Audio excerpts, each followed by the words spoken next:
Donald Trump's close advisor, Sean Hannity, has a new message to any witness thinking about cooperating with Bob Mueller. Don't be a snitch.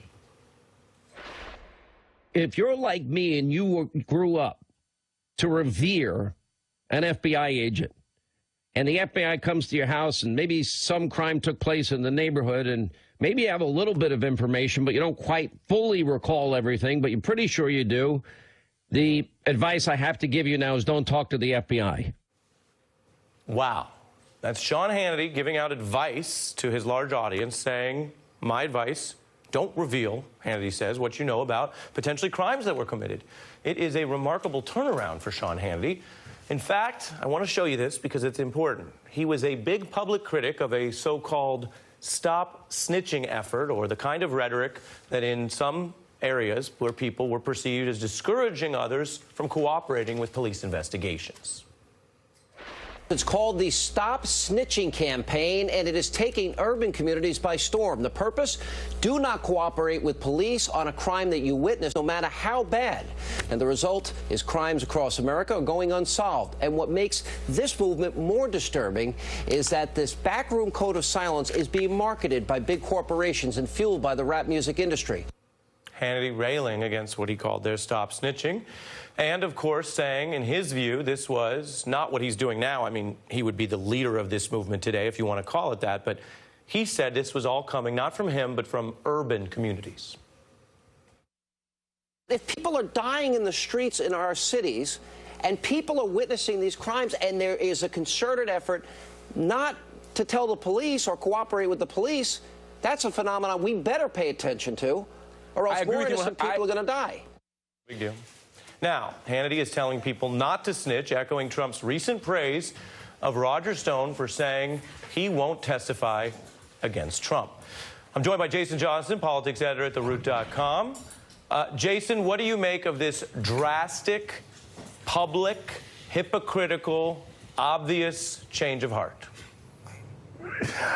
Well, first off, it shows that Sean Hannity really doesn't know his history of hip-hop, because this all started because he was angry at Cameron for talking about stop snitching when it comes to the police. But even Cameron said that that stems from a legitimate distrust of the police and law enforcement. Sean Hannity has no reason to distrust law enforcement. He has no reason to distrust the FBI, except for the fact that he's wrapped up in the same sort of corrupt business that Michael Cohen and the president's involved in. So, you know, he's not a snitch. He's not a witness in this situation. He is going to snitch, and that's why he's telling he doesn't want other people to come forward.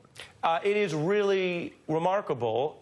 And why do you think that Sean Hannity believes he can get away with this? In other words, if he wants to openly encourage people not to cooperate with the feds, including his own former lawyer, Michael Cohen, who had that weird role of being allegedly a Hannity and Trump lawyer, which Hannity didn't disclose to his audience, this is all public. So don't you think Hannity's own viewers and followers are going to find out about this? Yeah, they will eventually. And look, you know, Ari, honestly, one of the main reasons Sean Hannity thinks he can do this is because he's a rich white guy. And he has seen throughout his life that the government and members of this administration will protect him with whatever behavior he wants to engage in. But I got to go back to what Cameron actually said, which started this to begin with. Cameron changed his mind last year, went on the air and said, look, snitches get riches. OK, at this particular point in time, there is a value in actually snitching on this presidency. These people are going to jail. There are orange jumpsuits coming. So Sean Hannity can tell people, hey, don't snitch, don't work with the FBI. Maybe he's protected, but I don't think that applies to Papadopoulos. It clearly didn't apply to Manafort, and a lot of other people are going to go down, especially if they listen to Hannity. It's a great point. And given that Hannity is so closely affiliated with Trump, how often they talk, how much they align, this is even bigger than media hypocrisy. It relates to someone who has the presidency here. I want to read a little more of this and ask you if you think this is channeling Donald Trump's legal approach at this point. Hannity saying, never talk to, in spite of your love of law enforcement, FBI. Don't talk to them ever without the advice of legal counsel, because if you say the wrong thing, you're in legal jeopardy, and they throw your blank in jail. And I wonder about this sort of selective, alleged civil libertarianism that we're seeing from parts of the Fox News, Donald Trump supporting groups.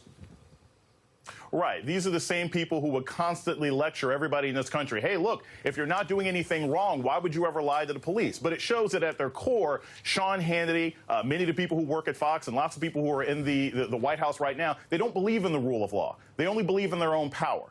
If Donald Trump hadn't done anything wrong, his son wouldn't be afraid right now. If Donald Trump hadn't done anything wrong, then Manafort and 20 other people connected to him wouldn't be going to jail. And if Sean Hannity wasn't knee-deep in the muck and then the swamp that he is railed against, as much as he happens to be, he'd keep his mouth quiet right now. But he's not going to, because he's just as dirty and guilty as the people he's trying to defend. Well, it's a very important piece of this because of his links to the president and because of the public record. And that's why we wanted to put a spotlight on it, because it's one thing to have a position that you're more or less skeptical of this or that group. Plenty of reporters, plenty of lawyers have those views. But for it to be so blatant, the way he talked about, quote, urban communities, the way he tried to put people on blast for snitching, and then now for that so-called stop snitching effort, and now doing this, I mean, it's just out there for everyone to see. Jason Johnson, we always appreciate you coming by the beat. Thanks, Ari. Thank you, sir. Up ahead.